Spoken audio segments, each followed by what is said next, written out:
Bienvenidos a otra clase virtual de inglés. El tema a tratar es el verbo have, has.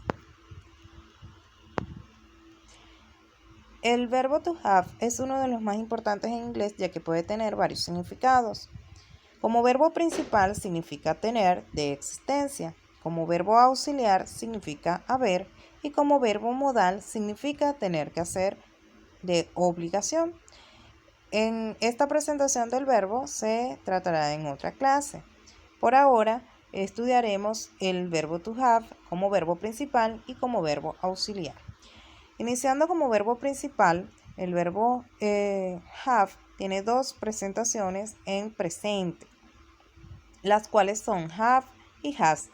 Has le corresponde a la tercera persona del singular, es decir, he, she e it.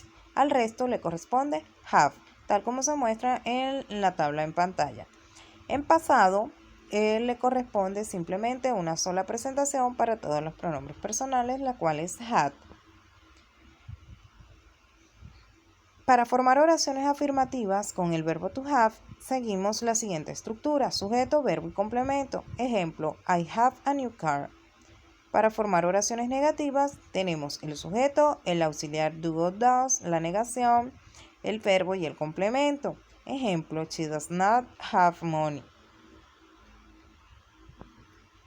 Para formar preguntas con este mismo verbo, utilizamos primero el auxiliar do o does según el sujeto, luego el sujeto, el verbo y el complemento. Ejemplo, do they have mangoes?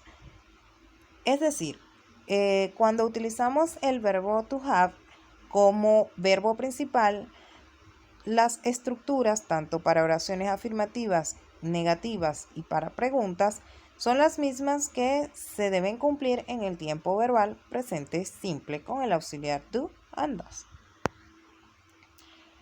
Cuando vamos a utilizar el verbo to have como verbo auxiliar, se forman los tiempos verbales perfectos, tanto en presente como en pasado y en futuro. La conjugación de este verbo, cuando tiene función de auxiliar, no varía de la conjugación de cuando es verbo principal, por lo cual tiene dos presentaciones en el tiempo presente y una presentación en el tiempo pasado. Lo que cambia es la traducción o el significado en castellano, el cual es el que se muestra en pantalla. Para formar oraciones afirmativas con el auxiliar to have, tenemos el sujeto, el verbo auxiliar have, el participio del verbo principal y el complemento. Es importante destacar que se debe utilizar el participio del verbo principal. Entonces, el ejemplo sería, you have frozen the juice. Para formar oraciones negativas en inglés con este auxiliar, sería el sujeto, el auxiliar have, la negación, el participio del verbo principal y el complemento. Ejemplo, I have not eaten pizza. Para formar preguntas con este mismo auxiliar sería el auxiliar have, seguido del sujeto, el participio del verbo principal y el complemento. Ejemplo, have they hidden the keys?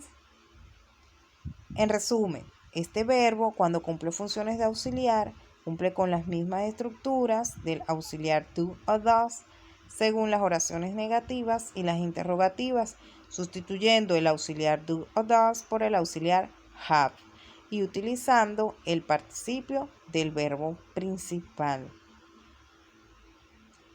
El estudiante debe resolver una guía de ejercicio proporcionada en un archivo PDF. Saludos.